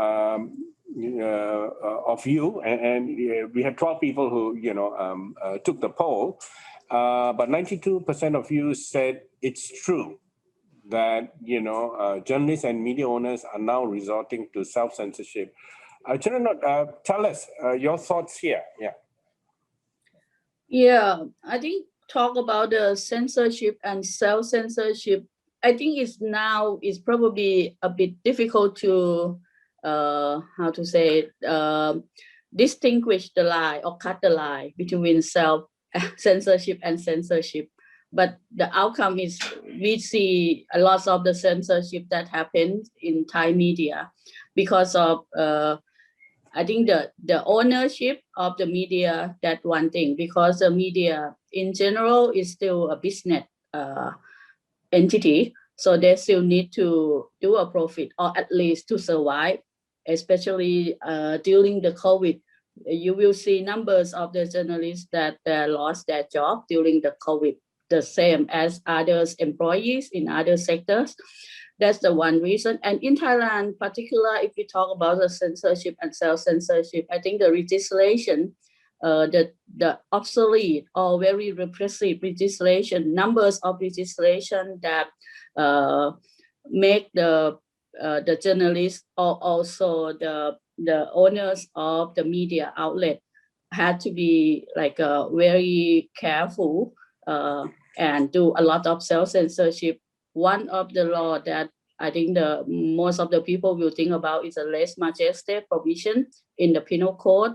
The defamation slap that been used a lot in not just only control the activists, but also the media that been controlled. And numbers of the new law that about to amend or about to pass. One is amending of the Information Act, which used to be the quite progressive act in Thailand, like the people able to request to access to the public information or something. But right now there is a ongoing amending which try to put more restriction, like the content, the issue that related to the monarchy, to the military, can be limited to access. That's some more, and that make the difficulty even when the journalists want to cover or want to read things. We also have some limitation to access to that kinds of information. And also another bill which is I think concern not just only journalists, is in overall society, is an NGO bill, a non-profit organization bill, which is like is require all the organization, non-profit organization to register and to get the permission from the Interior Ministry to conduct any activities. So this is a kind of like the limit, the activity, and it's if like the Prasha Thai as like the non-profit media. I'm still thinking if this bill passed, it's gonna be affect a lot to us. And one of the issue for the self-censorship is also about the public sentiment, especially in the country, in the society that we are polarized. So the interference, not just only from the big company or the big business, it's also come from the public itself.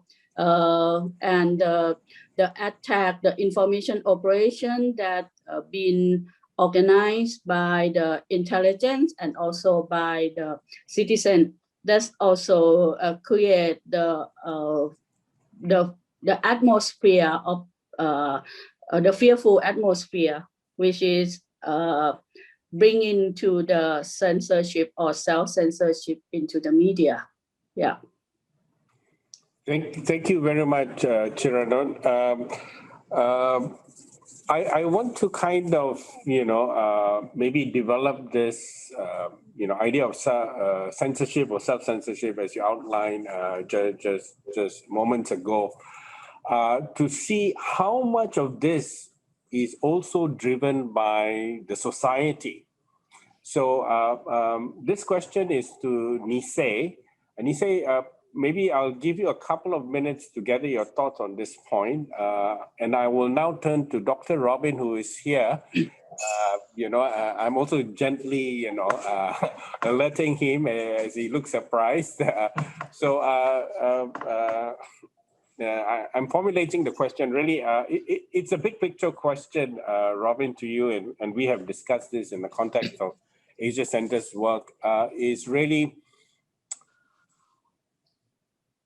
Daniel, mentioned that, COVID-19 was an accelerator, right, of the current situation.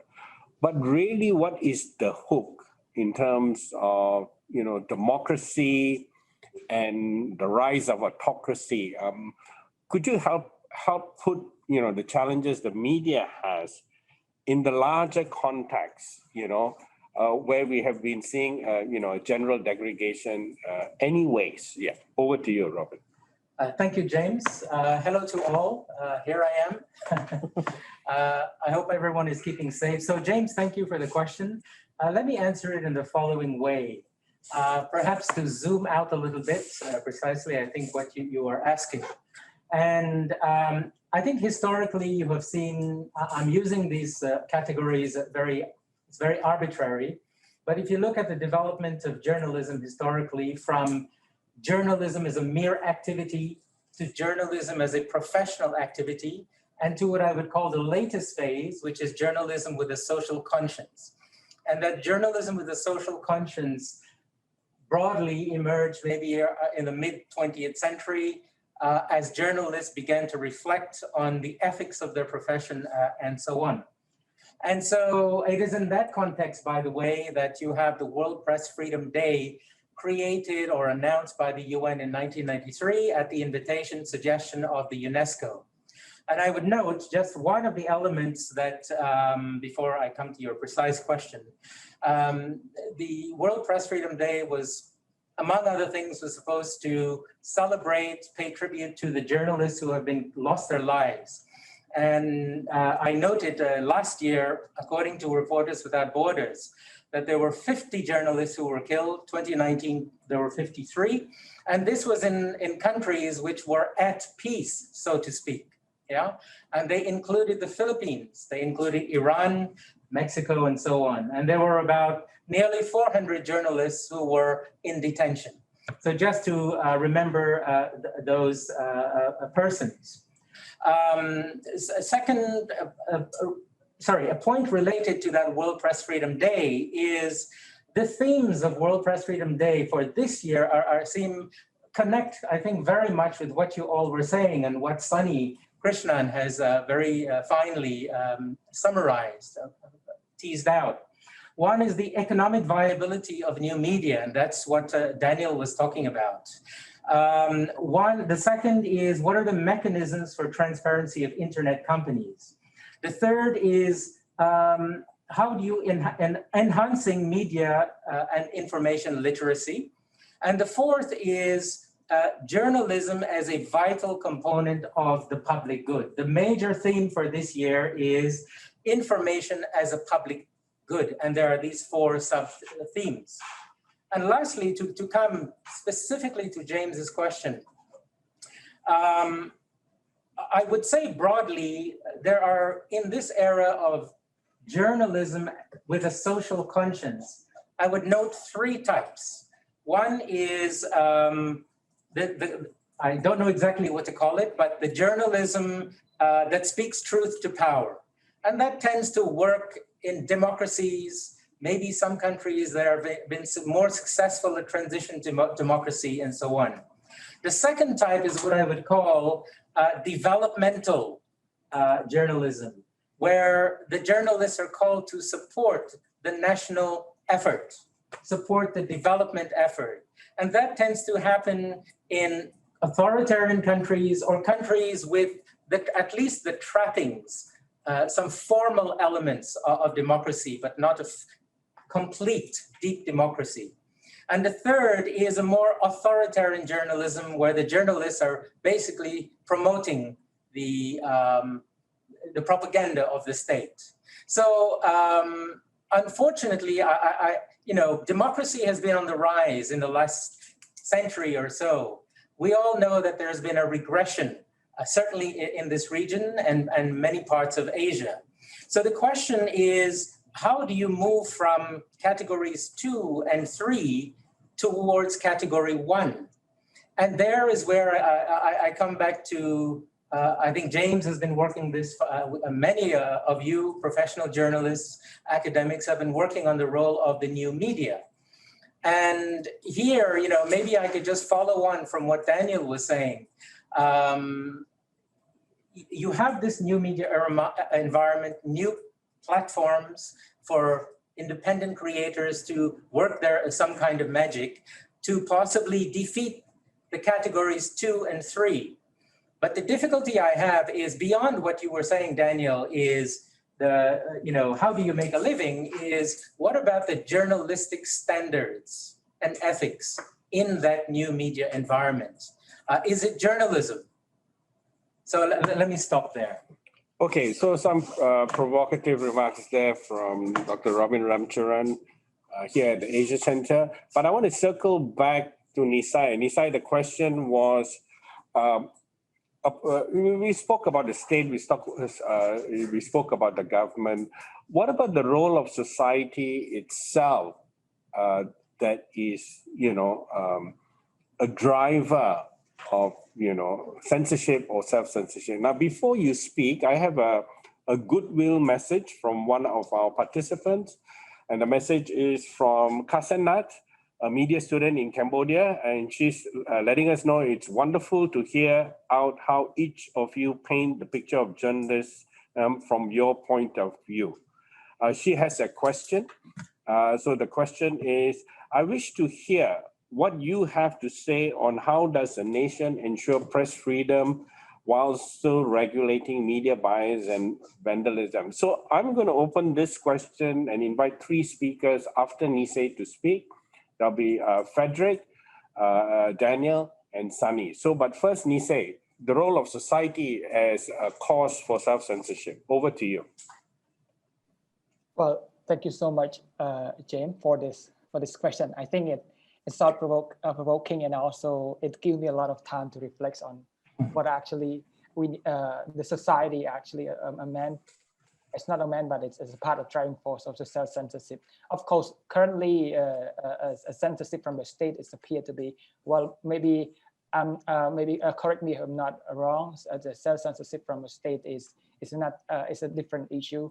Maybe, of course, we are not able to but to a certain extent, we can write something critical as long as we provide a fact-based article, and also at the same time make sure that we provide solution at the same day, because it is more of a solution-based. So this is also the thing that we actually see, but a regulation and so on and so forth is still the problem. But if you talk about society itself, like I mentioned earlier, we don't have a proper open discussions and a culture of open debate like the Western country, or maybe some country that also experience a democratic system. I mean, people are more liberal.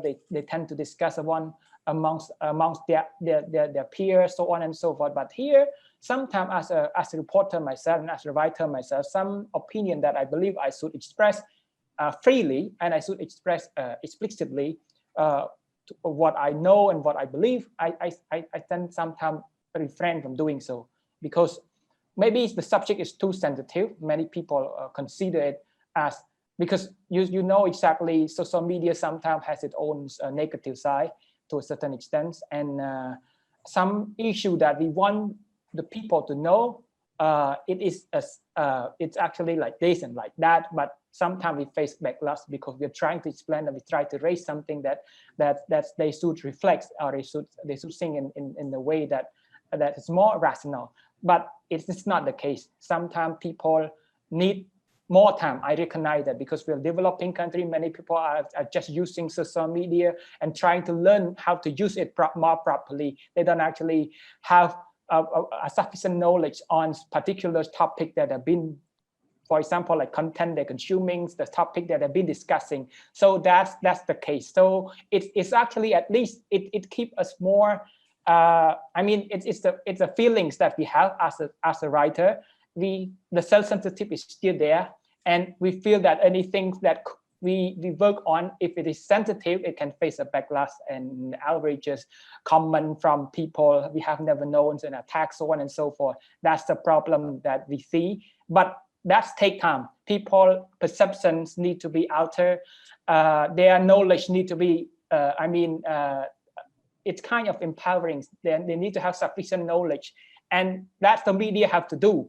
We don't complain about the things that we face, but the only thing we need to have them acquire new knowledge, have more opinions, and try to discuss in a way that a democratically healthy society could do, and people in a very proper manner, and so on. So we trust that we will get there, but it takes a lot of effort from all people at every fabric of the society, especially the media, and they need to consider that it's a problem, and that's all of us can have.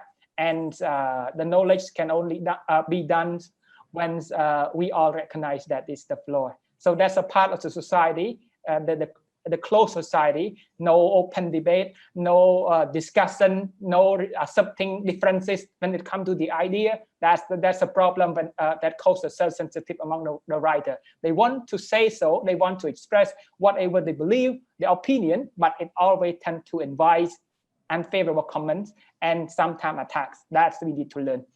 Okay, Nisai, thank you so much for that. So just to prompt the three speakers and also to repeat the question, we will start in this order. We will start with Frederick, followed by Daniel, and then ending with Sonny. It's the same question. The question is, I wish to hear what you have to say on how does a nation ensure press freedom while still regulating media bias and vandalism. Now, I'll give you 30 seconds to gather your thoughts, Frederick. And while you do that, can I ask the tech team to show the remaining 2 slides? These are upcoming events at Asia Center, Freedom of Expression and Democracy in Asia on 20th May, Gwangju Democracy Forum, and our annual conference 8 to 10 September in Bangkok. The links are below. There's also another webinar on Thursday on attacks on internet freedom in Southeast Asia. The links are in your chat room. And I will, before I invite Frederick, please also, for those of you here with us, provide feedback and give us your opinion on how we can improve this webinar and what you have been able to learn so far. So Frederick, the floor is yours. You have 2 to 3 minutes. Well, I mean, it's a difficult question to answer in such a short time, but I would say there's some kind of a golden rule, which should be there should be as little as regulation as possible, because sorry, home office here. There should be as little regulation as possible, because what we see is that if the laws are being used, there is the high chance that they are misused to regulate media. So I think everything should be under the claim of as little as possible and as much as necessary. I think it's important when it comes to regulation to protect some personal information. So individuals should have the possibility to when it comes to media, that they have their own privacy protected. Of course, this is very limited when it comes to people who are public figures. They are under more scrutiny, of course, than normal figures or normal people. They should have privacy protection when it comes to media. And yeah, then I think there should be as little law as possible. And the laws that exist, they should guarantee freedom of expression and freedom of media. And best, of course, if it's written down in the Constitution, so it's not possible to change. Okay, thank you very much, Frederick. Now over to you, Daniel, your thoughts? Yeah, thank you. And I think I can also maybe address a little bit of the question Dr. Robin posed at the same time, as whether or not some of these new opportunities for individual creators to you know, flourish is journalism or is not. I think in many regards, or oftentimes, yes, it is. In other cases, certainly it's not. But from a business model perspective, at the end of the day, we're all kind of competing for the same thing: people's attention and possibly people's money, right? So even though a Netflix may not be journalism, although of course they do documentaries, you know, someone spending their money to a Netflix subscription, will they spend money on a Southeast Asia Globe subscription? Or how many subscriptions will they have? We're all competing for that same thing, people's attention. And then in regards to Casanet's question, yeah, I think, and Frederick mentions it quite well as well. I think the important thing is ultimately media literacy within the society and the development of strong critical thinking skills, so that people can discern between kind of quality and truthful content versus, you know, fake news and misinformation. I don't really believe it's the nation's job to regulate the content that's out there to you know, eliminate biases or try to eliminate biases. I think it's the government or the nation's job to educate their population so that people can make educated decisions.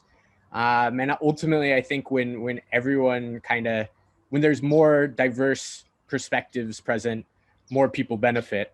And kind of my final thought on that is that I also don't really believe that any media or journalism is really unbiased. I think as a media organization, it's our goal to be as transparent as possible about where those biases may lie.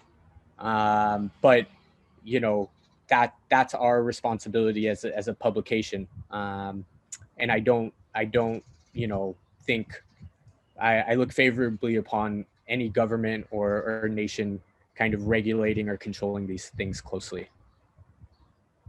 Thank you very much, Daniel. And over to you, Sunny. Thank you, James. I agree with Daniel. I think there needs to be a certain amount of media literacy in society. Looking back at Thailand, you know, I haven't seen a society so polarized and also bordering towards, you know, the extreme use of violence, polarization between the pro-monarchists and, you know, and the other side. I have a You know, I have a really good colleague of mine in Khaosod English, Pravit Rojanapuk, and he's been doing some fantastic work, you know, reporting live on the protests, and the amount of hate mail he gets, the amount of nasty remarks that are being put on his Facebook page, just below his live Facebook live report is just unbelievable, actually. So here in Cambodia, it's a matter of media literacy. There's a lot of posting on social media, and innocent postings. Like, you know, a couple of days ago, there's an alcohol ban here, and these two guys are drinking beer in their car, and posted a picture of them laughing, ha ha ha, I'm drinking beer. And the next thing that happens is that the police comes and arrests them, and they're jailed for a year. You know, things like that. So I don't believe in repressive laws. You know, repressive laws just drives people underground. We've seen the repressive laws on lèse majesté in Thailand for years, and for decades it's been there. But you know, it's driven people underground, and so much so that it's like a exploding cauldron right now. You know, let's have an open debate. I think the media can instill this debate by, I'm a firm believer of stories where the voices speak for themselves, and then the reader makes up his or her own decision. Of course, any publication, there is a certain degree of biasness on the part of the reporter, the stand of the publication, etc., and all that. But at the end of the day, let the voices speak and let the public decide on it. And you know, repressive laws trying to regulate people's thoughts on what they can read, what they can hear, what they can listen, just doesn't work. It drives things underground, and things just simmer and simmer and simmer till one day they just explode. And it's not in the favor of any government in power for that to happen. Thank you very much, Sunny, for your thoughts on the matter. I would now like to bring the event to close as we have just reached our allocated time. I would like to thank all speakers for your time and presence and your thoughtful comments and inspiration to all of us.